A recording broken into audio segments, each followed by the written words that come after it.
회색빛 아침, 30년의 세월을. 회사에 묵묵히 바쳐온 박인수 65세의 얼굴에는 깊은 그림자가 드리워져 있습니다. 창밖을 통해 스며드는 흐릿한 빛은 그의 주름진 얼굴에 더욱 깊은 절망의 그림자를 드리웠습니다. 마지막 해고 통보를 받은 그는 창밖을 응시했지만 눈에 들어오는 것은 아무것도 없었습니다. 그의 손가락은 떨리면서도 오랫동안 익숙했던 사무실 책상을 더듬었고 그곳에 남아있는 작은 화분 하나가 그의 30년을 증명하고 있을 뿐이었습니다. 그를 덮친 불행은 단순한 해고가 아니었습니다. 치매 초기 증상으로 인한 중요한 계약서 분실, 그로 인한 수십억 원의 손실, 그리고 모든 책임을 뒤집어 쓴 끝에 퇴직금마저 날려버렸습니다. 동료들의 위로처럼 들리는 말들 속에는 뾰족한 원망이 숨어 있었습니다. 저 할아버지 때문에 우리까지 망했어. 그들의 눈빛에는 연민이 아니라 차가운 비난이 서려 있었습니다. 그는 정말로 모든 것을 잃었습니다. 그의 인생은 한순간에 무너져 내렸고 그 자리에 남은 것은 텅 빈 허기와 깊은 상처뿐이었습니다. 사무실을 나서는 그의 뒷모습은 마치 그림자조차 버리고 가는 것처럼 허전했습니다. 엘리베이터 안에서 그는 거울 속 자신을 마주했고 그 안에는 낯선 노인이 서 있었습니다. 눈가에는 깊게 패인 주름, 그리고 더 이상 빛을 잃은 눈동자. 그는 자신이 누구인지, 어디로 가야 하는지조차 혼란스러워졌습니다. 집으로 돌아가는 발걸음은 무겁게 질척거렸습니다. 어둠이 내린 거리에 비가 내리기 시작했지만 그는 우산을 펴지도 못한 채 멍하니 걸어가고 있었습니다. 차가운 빗방울이 그의 얼굴을 따라 내려가 눈물과 섞였지만 그는 이미 눈물과 빗물을 구분할 수 없었습니다. 그의 마음속에는 아들과의 마지막 대화가 계속해서 맴돌고 있었습니다. 그때 차가운 빗방울처럼 예상치 못한 병원에서의 한 통의 전화가 울렸습니다. 간호사의 차분하지만 무거운 목소리가 빗소리를 뚫고 그의 귀를 때렸습니다.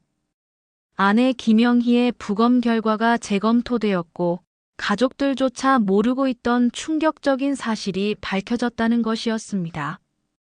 그녀는 단순한 병사가 아닌 남편과 딸에게 더 이상 짐이 되지 않기 위해 극심한 고통을 잊고자 수면제를 과다 복용해 조용히 스스로 생을 마감했다는 것입니다. 병실 침대 서랍 깊숙한 곳에서 발견된 손편지 유서에는 찢어지는 듯한 절규와 미안함이 가득 담겨 있었습니다. 여보가 내 병원비 때문에 밤낮으로 고생하는 모습을 더는 볼 수가 없어요. 우리 딸 수진이에게도 너무 미안하고요. 정말 죄송합니다. 이제는 우리 딸과 둘이서만 행복하게 지내세요. 박인수는 그 자리에서 완전히 무너져 내렸습니다.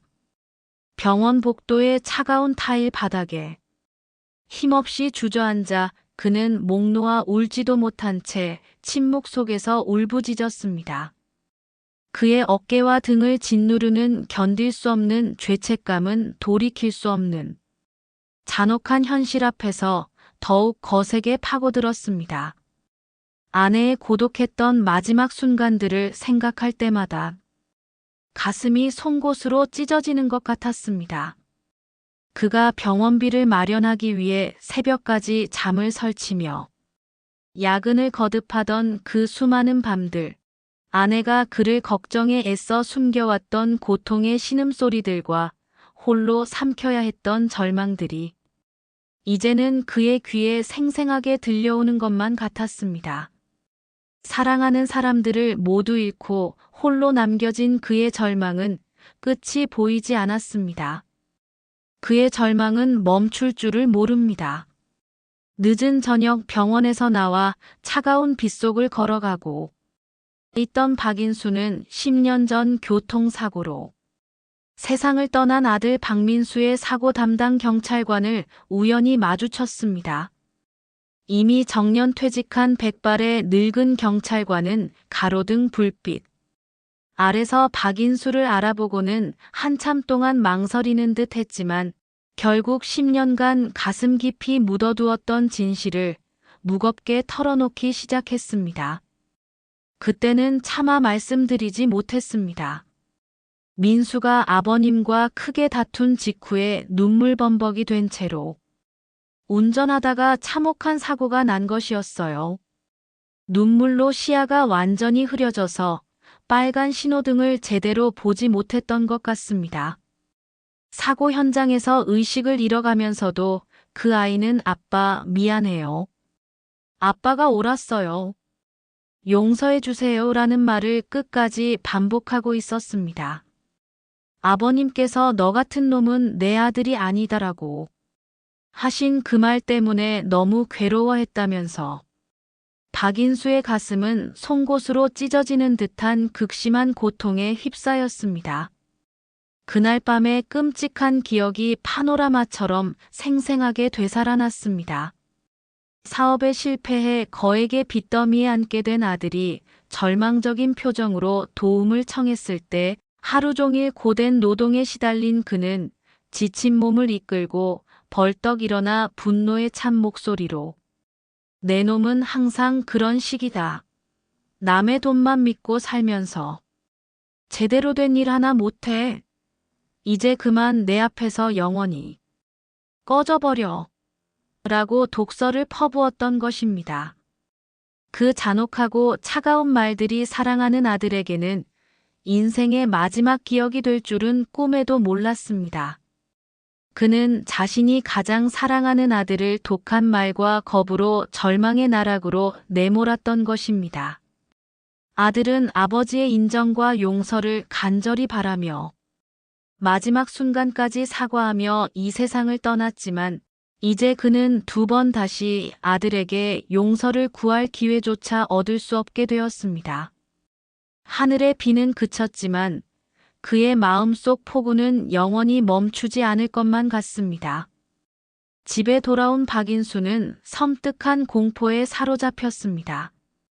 아들 민수의 얼굴이 점점 흐릿해져가는 것이 느껴졌습니다. 벽에 걸린 가족 사진을 봐도 이 사람이 누구지? 라는 질문만이 입가를 맴돌 뿐이었습니다. 사진 속에서 웃고 있는 아들의 모습은 점차 흐려져만 갔습니다. 치매는 그의 가장 소중한 기억부터 하나둘 갉아먹고 있었습니다. 그는 필사적으로 아들의 기억을 되살리려 노력했습니다.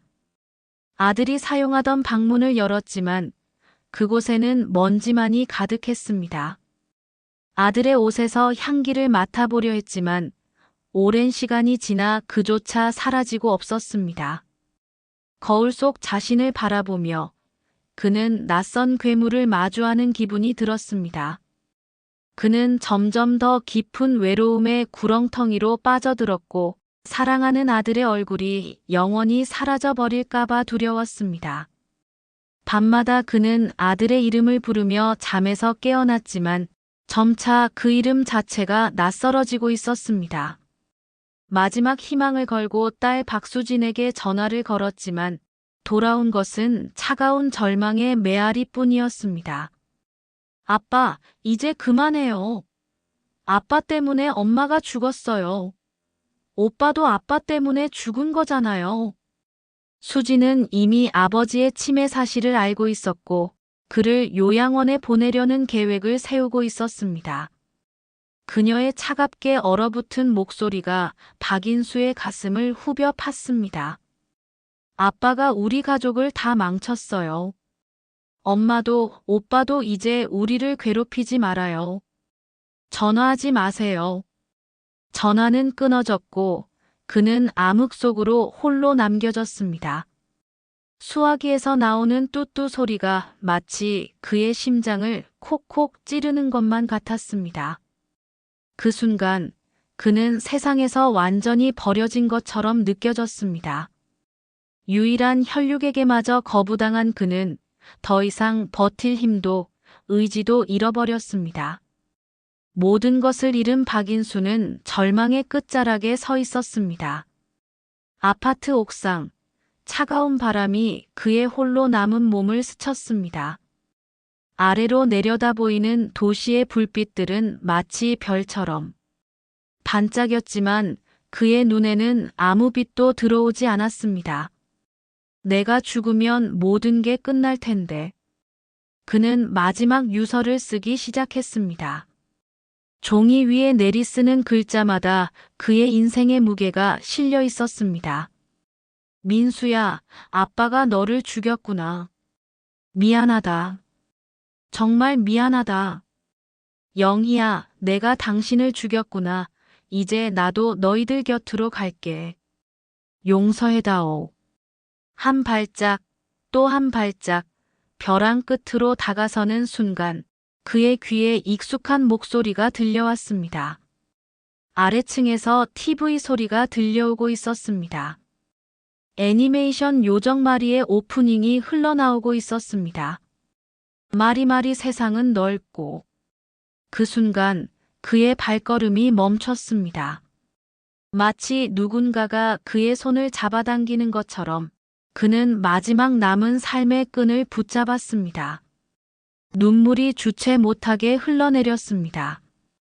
그 노래는 마치 오래전 가족들과 함께 TV를 보던 행복한 시간으로 그를 데려가는 것만 같았습니다.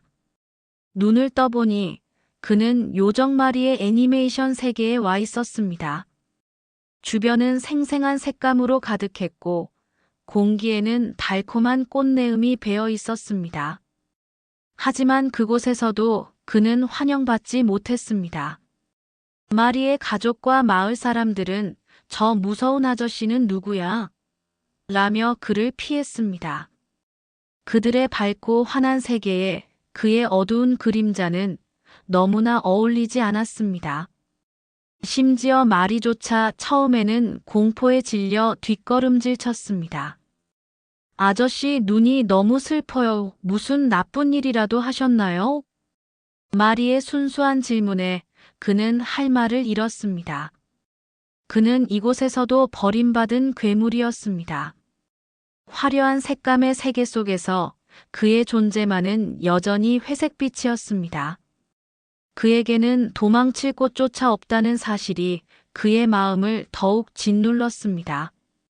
그는 마치 투명인간처럼 아무도 그를 보지 못하는 듯했고 아무도 그의 아픔을 알아채주지 않는 듯했습니다.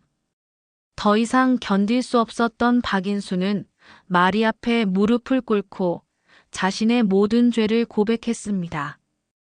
그의 몸은 부들부들 떨렸고 눈물과 콧물로 범벅된 그의 얼굴에서 처절한 통곡이 터져나왔습니다. 나는 아내를 죽인 살인자야. 아들도 내가 죽였어. 딸도 내가 망쳤고 나는 존재하면 안 될 인간이야. 모두 다 내 탓이야. 그의 고백은 마치 오랜 시간 쌓아온 쓰라린 상처들이 한꺼번에 터져나오는 것 같았습니다.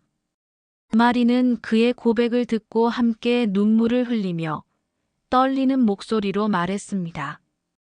아저씨 정말 힘드셨겠어요. 그런데 아저씨가 그런 말을 하시니까 제 가슴이 너무 아파요. 마리의 말에 그의 마음속에 갇혀있던 고통이 마침내 밖으로 흘러나오기 시작했습니다. 그는 마치 어린아이처럼 흐느껴 울었습니다. 그동안 아무에게도 보여주지 못했던 약한 모습, 누구도 알아주지 않았던 아픔을 마리는 조용히 들어주었습니다. 마리는 박인수의 손을 잡고 그의 눈을 바라보며 말했습니다. 그녀의 작은 손은 놀랍도록 따뜻했고 그 따뜻함이 박인수의 얼어붙은 마음을 서서히 녹여내고 있었습니다.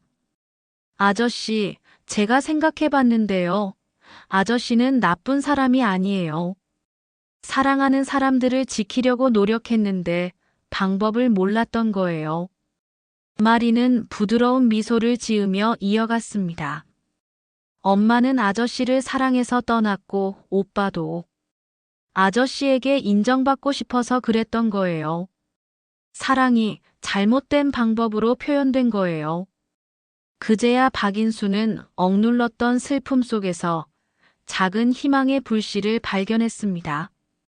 마리의 말은 마치 오랜 시간 얼어있던 그의 마음에 따뜻한 햇살이 스며드는 것만 같았습니다.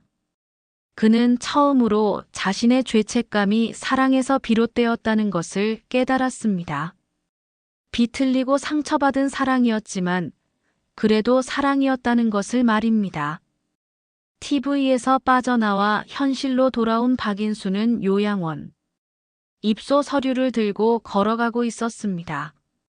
그의 발걸음은 여전히 무거웠지만 이전보다는 조금 더 견디기 쉬운 무게감이었습니다. 그때 그는 길에서 넘어진 할머니 정옥순 72세를 발견했습니다. 그녀의 주위를 지나치는 사람들은 아무도 멈추지 않았습니다. 박인수는 망설임 없이 그녀를 도왔습니다. 옥순 할머니는 같은 요양원으로 가는 길이었습니다. 아저씨도 가족들이 버렸나요?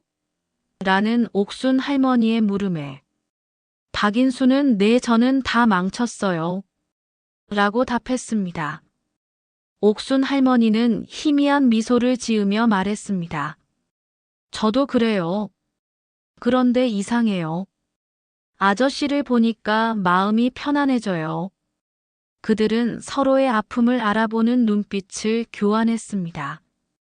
마치 오랜 시간을 함께한 것처럼, 서로의 상처를 이해하는 것처럼 말입니다. 요양원에서 박인수와 옥순 할머니는 서로의 유일한 친구가 되었습니다. 옥순 할머니는 말했습니다.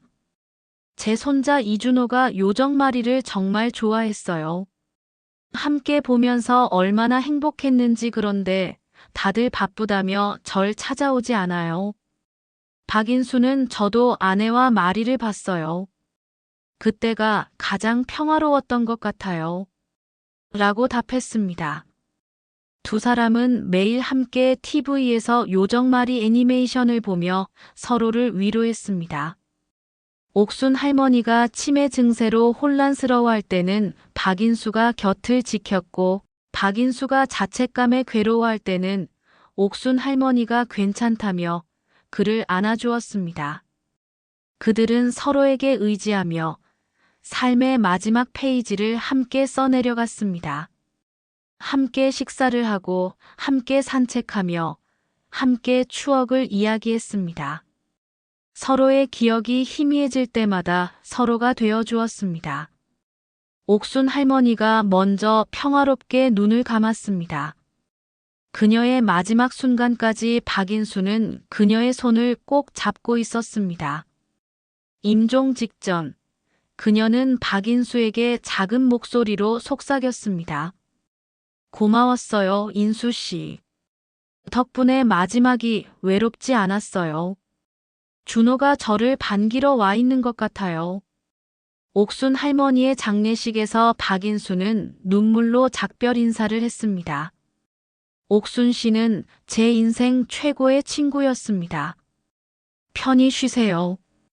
그 후 박인수는 요양원의 다른 외로운 노인들에게 요정마리 이야기를 들려주며 위로를 전했습니다. 그의 목소리는 따뜻했고 그의 눈빛은 이전보다 훨씬 부드러워져 있었습니다. 어느 날 딸 수진이 죄책감에 면회를 왔습니다. 그녀의 눈가에도 깊은 주름이 패여 있었고 마음의 무거움을 짊어지고 있는 것이 보였습니다. 아빠, 미안해요. 그때 제가 한 말들은. 박인수는 부드러운 미소를 지으며 답했습니다. 아니야, 내가 미안하다. 하지만 이제 괜찮아. 나는 새로운 가족을 찾았거든. 수지는 아버지의 변한 모습에 놀랐습니다. 그의 눈에는 오랜만에 평화로움이 비치고 있었습니다. 요양원이 모든 할머니, 할아버지들이 그를 둘러싸고 있었습니다. TV에서는 요정마리 애니메이션이 흘러나오고 있었습니다. 마리는 따뜻한 목소리로 말했습니다. 할아버지, 진짜 가족을 찾으셨네요. 혈연이 아니어도 서로 사랑하는 사람들 그게 진짜 가족이에요. 박인수는 평화로운 미소를 지으며 속삭였습니다. 고마웠다, 마리아. 너 덕분에 진짜 가족이 뭔지 알게 됐어. 이제 나는 더 이상 외롭지 않아. 그의 마지막 숨이 고요히 멈췄을 때 방 안에는 따뜻한 평화가 가득했습니다. 그의 얼굴에는 오랜만에 편안한 미소가 떠나지 않고 있었습니다. 에피소드는 요양원에 세워진 작은 기념패로 끝맺습니다. TV 속 작은 요정마리와 함께 진정한 가족을 만든 박인수 어르신을 기리며 그의 가르침 마이너스 가족은 혈연이 아니라 마음으로 만드는 것 마이너스을 영원히 기억합니다. 그리고 그 묘비 아래에는 항상 신선한 꽃이 놓여 있었습니다. 요양원의 노인들이 돌아가며 가꾼 꽃들이었습니다. 마치 박인수의 마지막 말처럼 사랑은 결코 외롭지 않다는 것을 증명하듯이 말입니다. 구독과 좋아요는 저에게 힘이 됩니다.